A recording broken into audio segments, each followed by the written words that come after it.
او واقعیاتو کې راځي یو بالضبط لیکلي دي و یو کس ډېر غریب و یو وخت په لاره کې روان دی خضر علیه السلام سره ملاقات وکړي ول حضرت ما ته دعا وکړه چې ما ته الله د خوشحالۍ د فرحت او ښه ښایسته ژوند راکړي چې زه همیشه پکې خوشحاله یم خضر علیه السلام ورته وویل ته ورسه په دا ښار کې وګرځېږه که د چا ژوند خوند درکړي هغه ما ته ووایه زه به الله ته خواست وکړم الله به تا ته هغه رقم ارام ژوند دی نو ګرځي په بازار کې یو ښه زبردست مالداره سړی پر کټ باندې ناست چې چای ورته پرتې دي هغه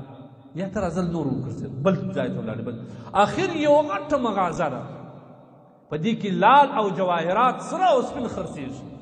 هلته یې مالک ناست دی شاید دا بل اړولې ده کم چای خپل اسباب د راحت ورته پراته دي خادمان یې دورې وزغله ګراکان ورته را روان دي دورې وزغله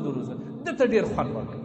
را روان سو چې زه به خضر علیه السلام وایم چې د پلانکۍ زرګر رقم زندګي الله جل جلاله ته خواست وکړي چې ماته خدای راکړي بیا په زړه کې را وګرځېدل ته راسه پوښتنه وکړم چې د ده څنګه ژوند مریضي خو به نه لري کور کې به مشکلات نه لري څه خو به نه لري ورغلی ورته ویل حضرت سلام علیکم ورته وعلیکم السلام څنګه ژوند دی هغه ښه ژوند دی وایي زه غواړم چې د الله نه ستا رقم ژوند وغواړم ده ما چې زما رقم ژوند ونه غواړم ولې خادمان هغه زبردسته مالداري هغه قسم زر او لال و جواهرات چې تا ته پراته دي ته ولې دا وایې نه زما رقم ژوند مه غواړم څه پېښه ده وایي دا لوکان وینې ښایسته ښایسته لوکان ګرځېدل ځوانه وایي دا ګرده د بل ارموني دي ته زما نه دي څه پېښه ده څه شي دی وایي ما او خپل مېرمن ډېر سره خوشحاله وه ډېر ښایسته ژوند مې کوی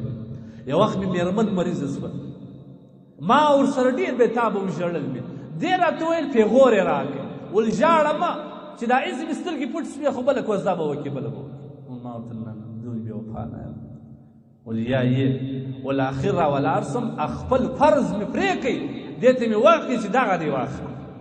اوس مې وفا یې بولې که نه بولې هغه ویل اوس مې نه بولم د خدای امتحان و هغه ښځه جوړه شوه ښځه چې جوړه شول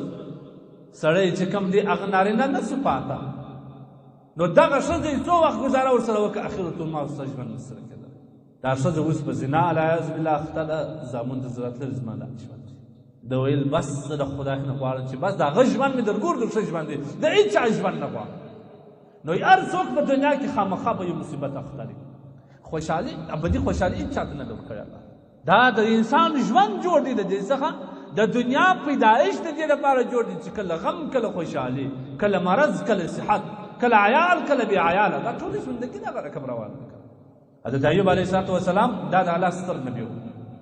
ډېر پیاوړی نبي و دې ته الله تبارک وتعالی ښه صحت ورکړی و ښه اولاد یې ورکړی و او زبردست مال دولت الله ورکړی و مارتو شیطان زموږ دشمن دی ازلي دشمن دی شیطان ویل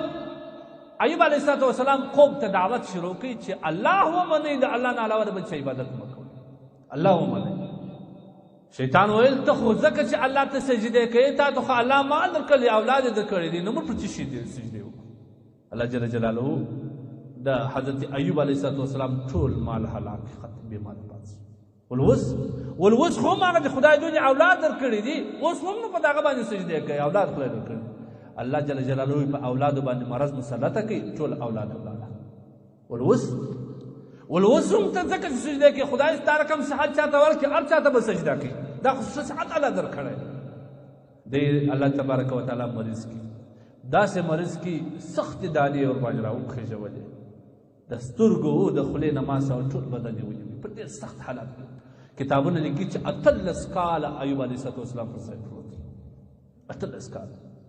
اخر الله جل جلاله ته ایوب علیه السلام په دا مریضي کې خواست کوي څوک ورته نیسي وایي ای الله ژوند چې تېر سوی دی هغه تېر سو چې 100 کاله ماته نور ژوند راکړې په دغه حالت کې زه به هېڅکله ستا ناشکري نه وکړم په دغه رقم به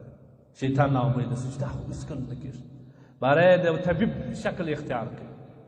کور والا یې راوتلی دی یا په خپل کور کې د طبیب په شکل ورته راغلی ستا خاوند ډېر وخت څه دی وایي مریض دی 18 کاله کې هغه ورته وایي و خاوند مې ډېر سخت مریض دی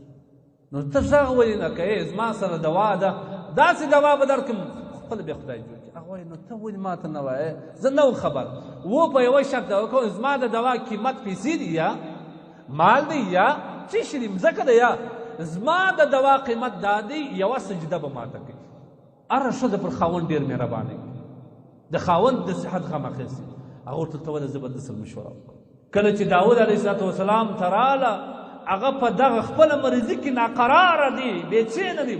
هغه وایي ما داسې یو طبیب ولیدي څنګه طبیب و داسې طبیب ول څه یې ویل ما ته به یو سجده کوي زه شپه ورکوم ایوب علیه السلام ورته وویل زه به تا پرېږدم خپلې کور ولاړ که هر وخت زه جوړ کړم سل غمچینې به دې وکړم ایوب علیه الصلاة وسلام ته الله صحت ورکړي صحت چې ورکړي الله تبارک وتعالی خپل صالح بندگانو سره مل باره دا حلا عمر ورشول اوس خو ته الله جوړ کړي او قسم دې اخیستی و چې زه به ښه ځواب په سل دورې مړه کوې که نه الله ویل ورسه دی نري نري خاشې را جمع کړه سل دانې جوړې کړه په یو شي یې وتړه باره یې ورکړه وخلاص الله پاک همیشه د خپل بنده سره ملي کړه همیشه د خپل بنده سره ملي کله چې خلاص بیا ایوب علیه الصلاة وسلام ته یو وخت څوک پوښتنه کوي وایي ایوب علیه الصلاة وسلام 18 کاله د مریضي تېره کړل هغه مریضي د سخته مریضي و په ډېر سخت حالاتو کې هغه وخت خوند کوي که ده ول د ده د سترګو اوښکې تېر شوې ول نه ما ته هغه حالت ډېر خوند نه کوي هغه ورته ویل ولې خو بېچینه ول نه پر سهار به هم الله جل جلاله برای راست پر ما پوښتنه کوله بیا به ټوله ورځ زه په امن کې وم ماښام به هم الله برای راست پر ما پوښتنه کول بیا به زه ټول په امن کې وم اوس الله پوښتنه نشته هغه حالت ما ته ډېر خوند ما درته ویل چې څومره الله تبارک وتعالی ته نږدې بندګان وي هغه ته به الله تبارک وتعالی عظیم اجرونه ورکوي عظیم اجرونه به الله تبارک وتعالی ورکوي نو ځکه چې الله عجبا للمؤمن د مؤمن عجبه حالات دی دا یوازې د مؤمن دپاره د بل چا دپاره نه کله چې الله مصیبت ورته راولي دی صبر وکړي ذلک خیر الله دا د ده دپاره خیر او کله چې خوشحالي ورباندې راولي دی خوشحالي د الله د امر مطابق ولمانځي خیر الله پر ده باندې الله تبارک وتعالی ده ته یې وزن ورکوي په دواړو حالاتو کې